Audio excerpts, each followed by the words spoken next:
Jumpa lagi dengan saya Yedi Indra di Seruput Kopi Cantik dengan renungan yang berjudul Apakah Allah Pilih Kasih? Wah, Bu Yeni hoki terus nih, komentar Bu Sri Julianti membaca artikel saya tentang menghitung berkat-berkat Tuhan. Tergantung kita menempel siapa, Bu, jawab saya. Tidak ada niatan untuk pamer saat menceritakannya, tetapi lebih merupakan kerinduan hati untuk menceritakan betapa baiknya Allah kita. Semua karena anugerahnya semata. Beberapa teman berkomentar seolah-olah karena saya istimewa, maka saya bisa memperoleh kesempatan itu. Salah besar. Yang mau saya sampaikan, Allah itu adil, tidak memandang muka, tidak pilih kasih. God love each of us as if there were only one of us. Quote dari Saint Augustine. Tuhan mengasihi kita masing-masing, seolah-olah hanya kita satu-satunya di dunia ini. Allah memberi kita kesempatan yang sama, resources, sumber yang sama. Setiap kita punya 24 jam yang sama. Apa yang membedakannya? Apakah kita mau menempel kepadanya dan menjadikan Allah menjadi yang utama dan terutama dalam kehidupan kita? Kalau ya, setiap kita mengalaminya. Jakarta kerap macet. Di tengah kemacetan tiba-tiba terdengar bunyi sirine, iring-iringan mobil pejabat lewat. Tidak menyia-nyiakan kesempatan ini, Pak Indra segera mengikutinya di belakang iring-iringan. Hasilnya bebas macet, tiba jauh lebih cepat. Ini baru numpang ikut fasilitas loh. Apalagi jika kita seperti ranting yang benar-benar menempel erat pada pokok anggur atau Allah. Tidak usah mikir susah-susah, otomatis berbuah lebat, masak dan manis. Memberkati banyak orang dan membuat setiap orang yang lewat tergiur untuk memetik dan menikmatinya.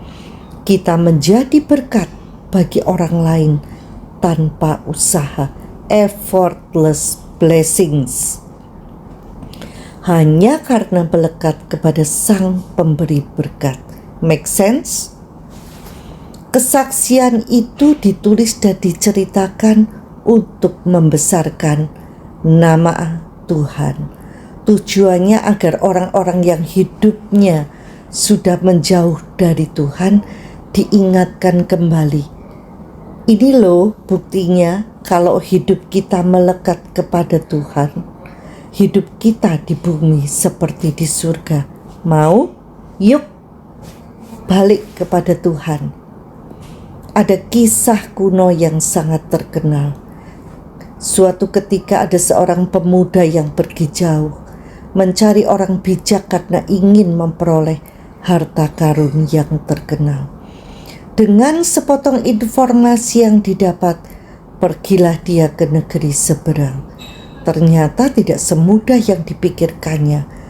Bertemu dengan orang lain lagi, dapat sepotong info lagi. Demikian dilakukannya selama bertahun-tahun mengejar harta karun yang diidam-idamkannya. Hingga suatu ketika dia terperangah. Setelah berkeliling kemana-mana, ternyata info terakhir yang didapat, harta karun itu persis ada di halaman rumahnya sendiri. Begitu banyak orang-orang yang mencari kekayaan, kedamaian, kesuksesan di luar sana. Apa yang dikatakan Allah dianggap kuno. Beribadah sih, tetapi tidak hidup menurut petunjuk Allah. Ini kan zaman modern, zaman internet dan Google. Lebih meninggikan pendapat Elon Musk, Bill Gates daripada perkataan Tuhan. Perkataan mereka dianggap lebih keren, masa kini, masuk akal, sesuai dengan perkembangan zaman, dan sebagainya. Bersama Tuhan, kita bisa mengalami mukjizat yang menurut pikiran manusia sangat tidak masuk akal. Orang-orang biasa menjadi luar biasa saat bersedia merendahkan hati menjadi bejana yang dipakai oleh Tuhan. Tuhan mempromosikan orang-orang yang dianggap rendah oleh dunia. Mana bisa, mana mungkin, tanya dunia. Bersama Tuhan terbukti yang mustahil tercipta. I've been there. Sampai salah investasi, terpesona janji motivator terkenal. Akhirnya setelah bertahun-tahun menjalani hidup, menemukan kembali tidak ada kedamaian dan kesuksesan sejati di luar Tuhan. Izinkan Tuhan benar-benar menjadi Allah yang kita prioritaskan, dirindukan, dikasihi, dihargai, dan perkataan-perkataannya ditaati. Bangun hubungan pribadi dengannya. Allah itu pribadi yang maha besar. Hubungan itu membutuhkan waktu dan perhatian.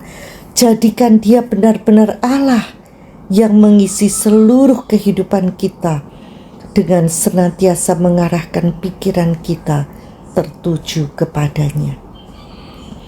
Yang pikirannya tertuju kepadamu kau jagai dengan damai sejahtera yang sempurna, sebab kepadamulah ia percaya. Allah itu lebih dari cukup. Memiliki Dia, kita memiliki segalanya.